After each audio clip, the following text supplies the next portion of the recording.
I left about halftime last night, and it was already a bloodbath by then. And you can't chalk it all up to Giannis not being there. They just had a good game last night because the Bucks are a good team. Beat them by 40. 135-95 was the final last night. I think that's how the math works out. 135 minus 95. So 130, do by fives. So 135 minus 5 would be 130. So that's at least 90. 130. Anyway, it's probably how that works out. And then the Cavs are off tonight and tomorrow. Saturday night, they'll be in Atlanta to play the Hawks. And you'll hear all of it here on The Buzzard and on the iHeartRadio app. It was a fun time last night. It's a good game. Mike in Chardon, hello. Hey, Alan. What's up? You got my nerd juices flowing here with the Magic the Gathering talk and whatever, but I am a comic book first person. That was my first interest. I was wondering, you talked a long time ago about sending your comic books off to get graded, and they got lost. And I was wondering if you ever found them. No. No? No. Oh, boy. I've received no satisfaction. I'm probably going to sick my wife on them because I don't have the time to do that, and she loves to do that kind of stuff. No, there was a series of emails about a year ago now. I had sent a whole bunch of high-value comics from my collection to this company that's like the premier company that grades comics. They're down in Tampa. And CGC? Yeah, CGC, that's right. And they're kind of the gold standard company. I don't know if they have a legit monopoly on the whole thing, but they're pretty damn close. I mean, that's the...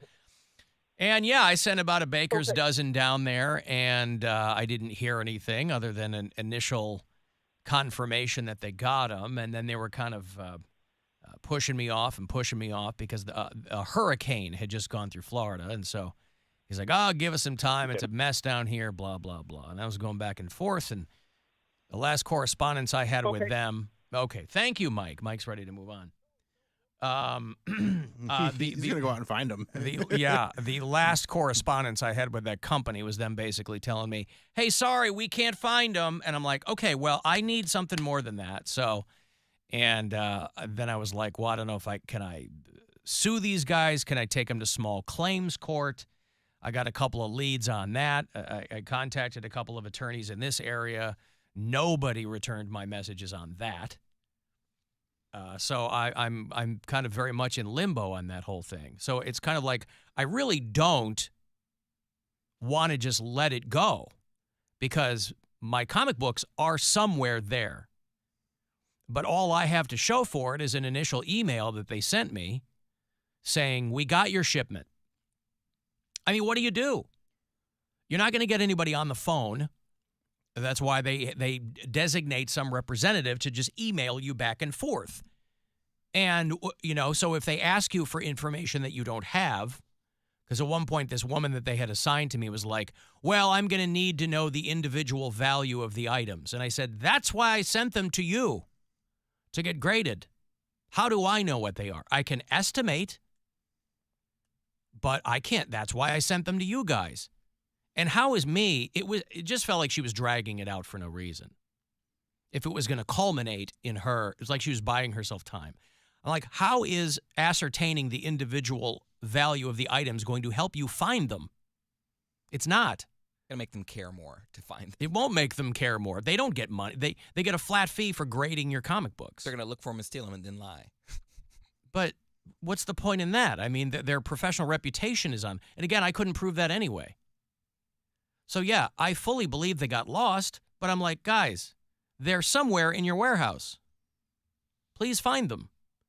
But while this back and forth, and finally the last correspondence I got was, sorry, nothing more we can do. I'm like, what do you mean nothing more you can do?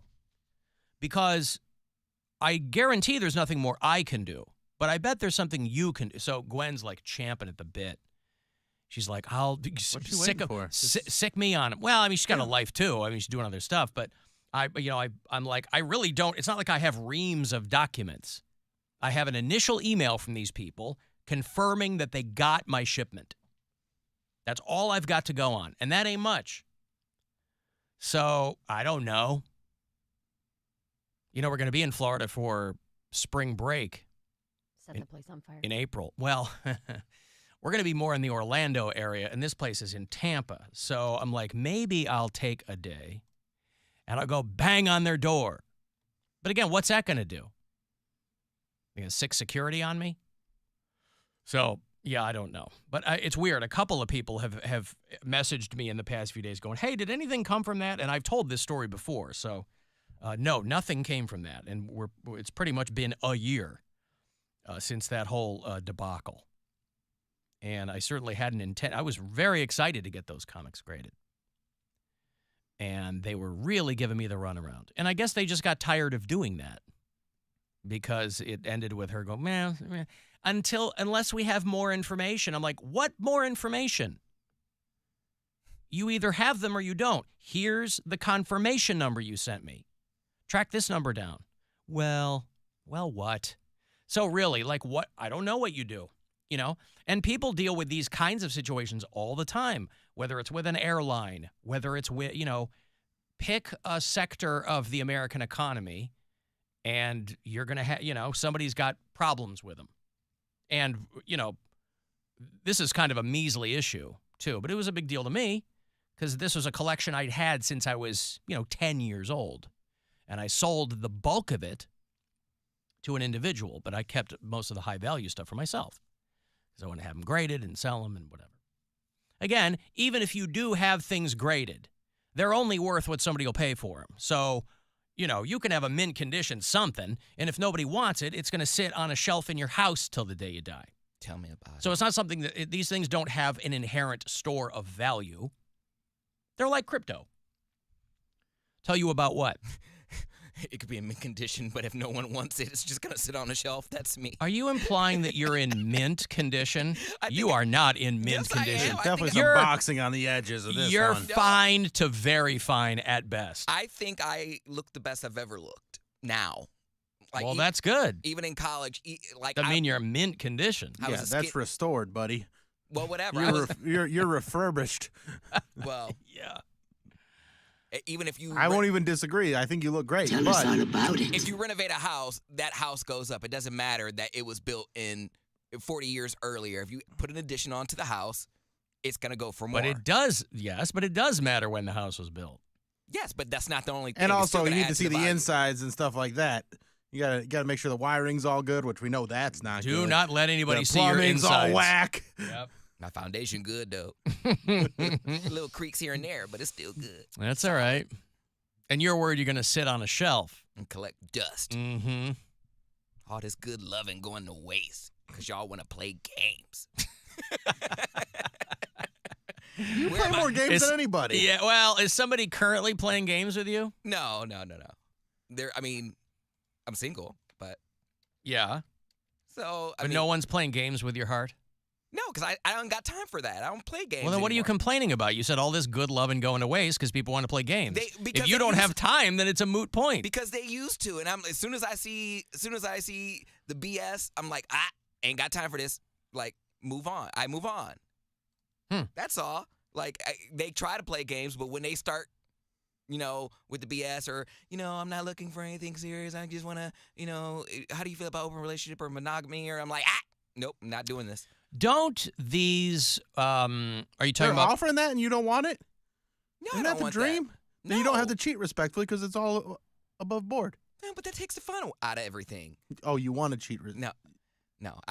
I joke, but I am a very monogamous person. I'm too paranoid to cheat or to have an open relationship because I'm not a jealous person by any means, but I'm paranoid. Like, I don't know who you're cheating with and where they've been and STDs and stuff like that. Like, if I want to get real nasty and take off condoms and do all this stuff, I'm not about to do that if I'm in an open relationship. Well, that's what the trust is about.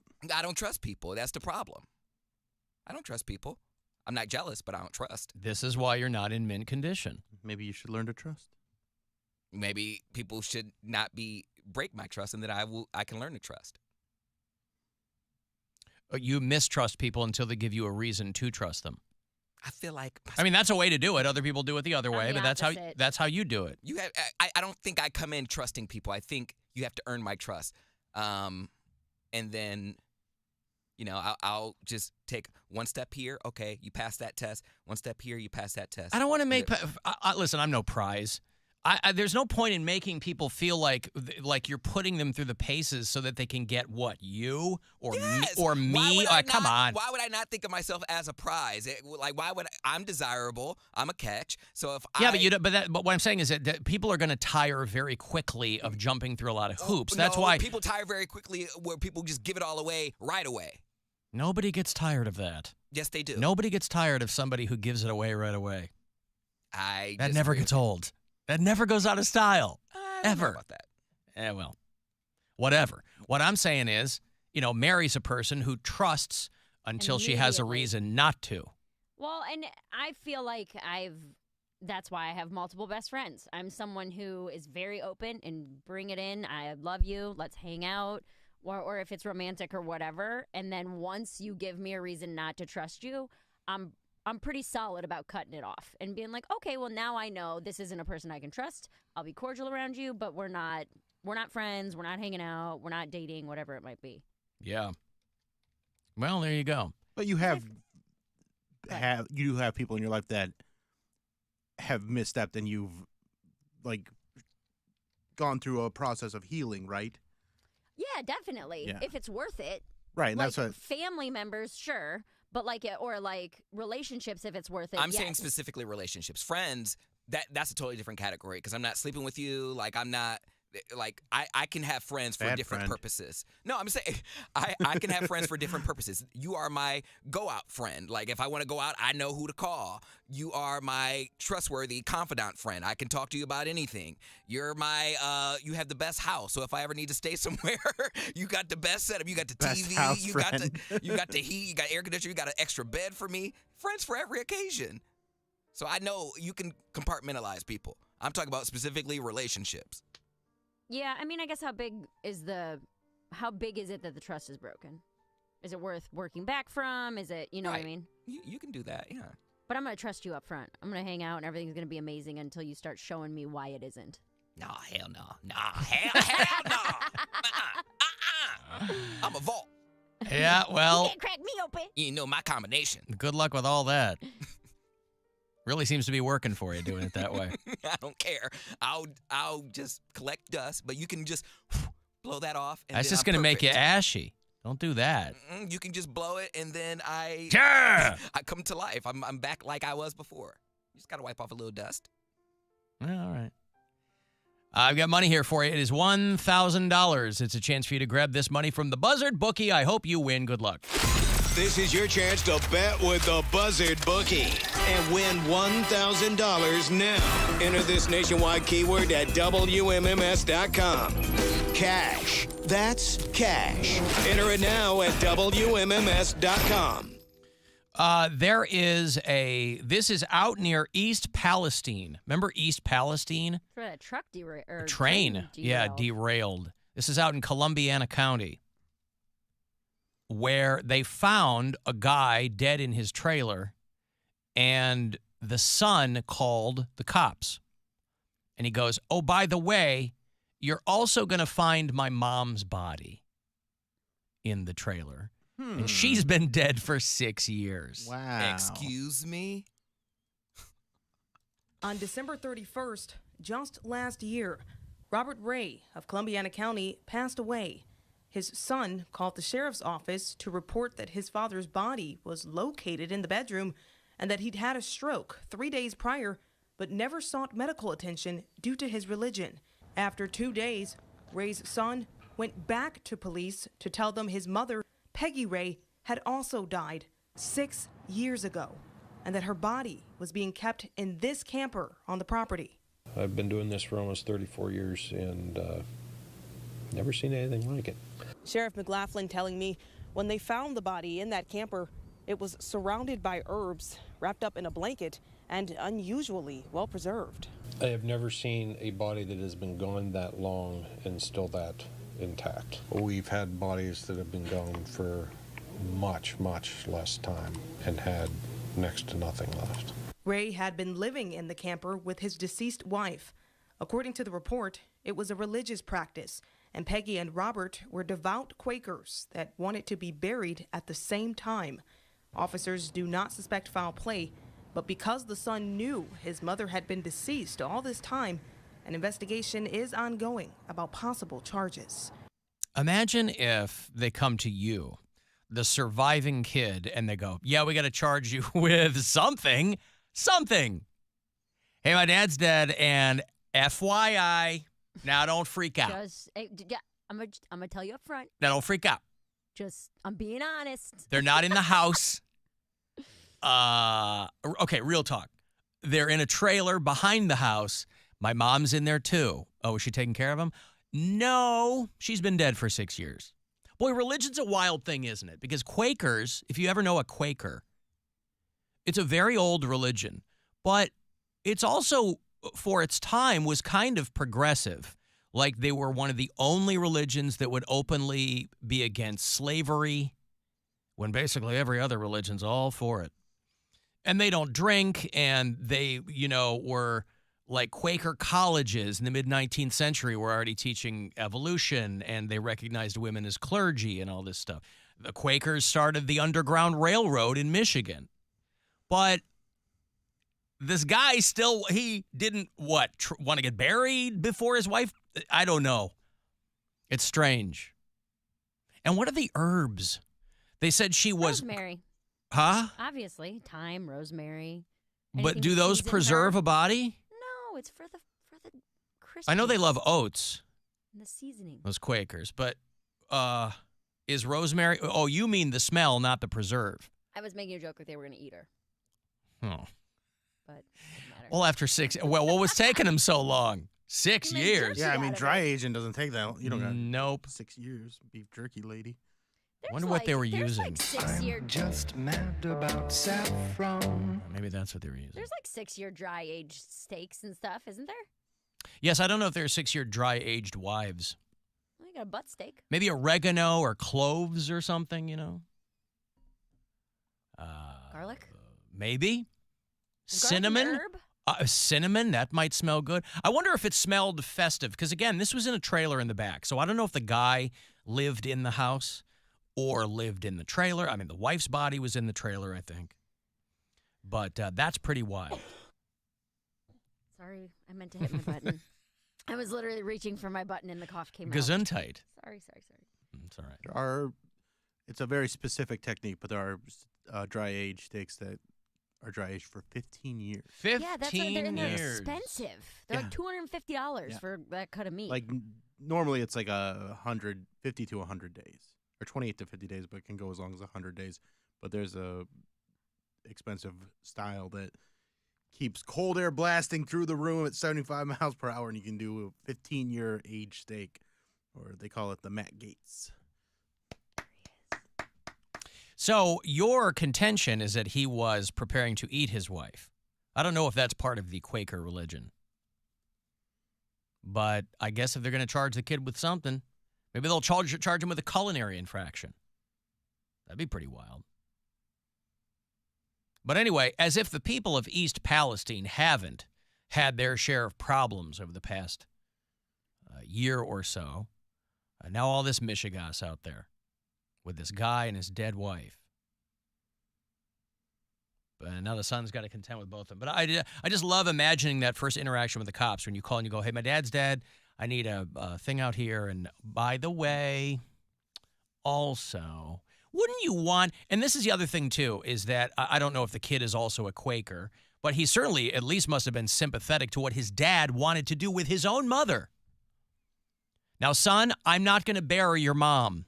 Because we're Quaker. We're a Quaker family. Well, what are you going to do with her? I'm just going to put her in the lazy boy in the camper. Oh, okay. I'm going to need you to go to Aldi and get me some cinnamon. All right? Don't forget the cinnamon. And open all the windows in the camper. So we're going to start this dry age right away. 6 years.